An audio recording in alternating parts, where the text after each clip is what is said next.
بس بقى عايزك تركز معايا جدا جدا جدا، وعايزك لان الفيديو ده اصلا مهم جدا، وعايزك ايه على قد ما تشير، عايز يوصل لكل الناس. طبعا الوداد صعد من النهائي، طبعا ده سيناريو كتير قوي قوي ما كانش متوقعه، مفيش حد كان بالذات اي واحد زملكاوي ما كانش يتمنى. تمام. طبعا هو يطلع يحفله، معرفش ليه، يعني هو ده اللي انا اصلا شفته، يعني أنا اصلا ده اللي اصلا يعني الساعتين اللي قبل المغرب دول هو اللي شفتهم، مرضيش يعني ما طلعتش.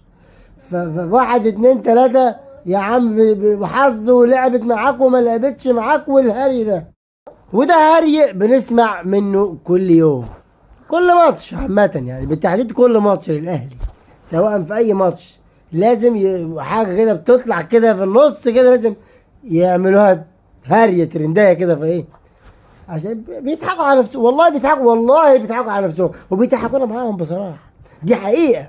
أنا مش بهاجم أي واحد زملكاوي، الكابتن خالد الغندور والكابتن رضا عبد العال.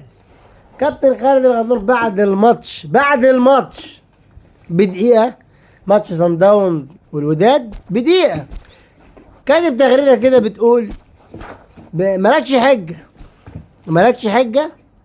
خد بالك بالكلمة مالكش حجة دي، الماتش ذهاب وإياب، أو يعني في أرضي وفي أرض في أرضك وفي أرض الخصم. تمام. وكلام هري كده بقى طبعا أكيد يعني هتقرأوا وتشوفوها. طب أنا بقى واحد أهلاوي، طالما أنت بتقول لي مالكش حجة، أنا بقى بقول لك حجتك 21 سنة إنك ما تاخدش بطولة أفريقيا؟ بلاش دي، عشان دي انت ما عندكش رد عليها، واقسم بالله ما عندك رد، واتحداك لو انت عندك رد، بس انت ما عندكش رد. حجتك من 3 سنين انك تخرج من دور المجموعات حصاله؟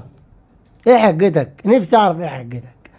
ما تقولش بقى تهري وتطلع بقى ببوستات بقى بعد الماتش ومترقب وماتش تقول لي صن داونز 5-5 وهري فاضي. هري كداب، والله هري كداب. يا عم انا نفسي يعني تبقى اللي بيتكلم، يا عم انت زملكاوي وما بيحبش الاهلي، بس خليك محايد يا عم، خليك محايد. انا والله ما بهاجم حد يا جماعه زملكاوي، لان كذا حد بيقول لي اطلع خليك يا عم. انا بطلع والله العظيم، انا بطلع برد على الناس اللي لا تفقه شيء في الكوره، يطلعوا بغبغانات وخلاص، بغبغانات على الفاضي، بيطلعوا كده على السوشيال ميديا سواء على اي منصه، هري هري هري هري هري هري مش عارف هري. اقسم بالله حاجات ما حاجات مش صح. كابتن رضا بقى مش هاخد وقت كتير مع كابتن رضا، قال لك انا مش عارف اقيم كولر اللي لما ياخدوا البطوله من صن داونز. فالكابتن مهم على ما اظن قال له اشمعنى صن داونز؟ قال له قال له اصل صن داونز هو احسن فريق في البطوله. طب يا كابتن رضا، كل الدنيا عارفه ان صن داونز فريق هش، وكل الدنيا عارفه ان الاهلي فريق قوي، اشمعنى انت؟ هو ده حقد منك ولا كره منك الاهلي؟ في تصريح بصراحه، تصريح ناري من محلل قنوات BN سبورت، الكابتن رفيق، قال ايه بقى؟ هو ده مغربي ويعني المفروض ينحاز لفريق مثلا بلده.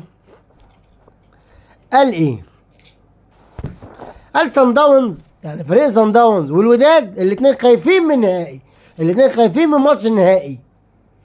ده كلام عين العقل وكلام موزون وراجل بيفهم كوره.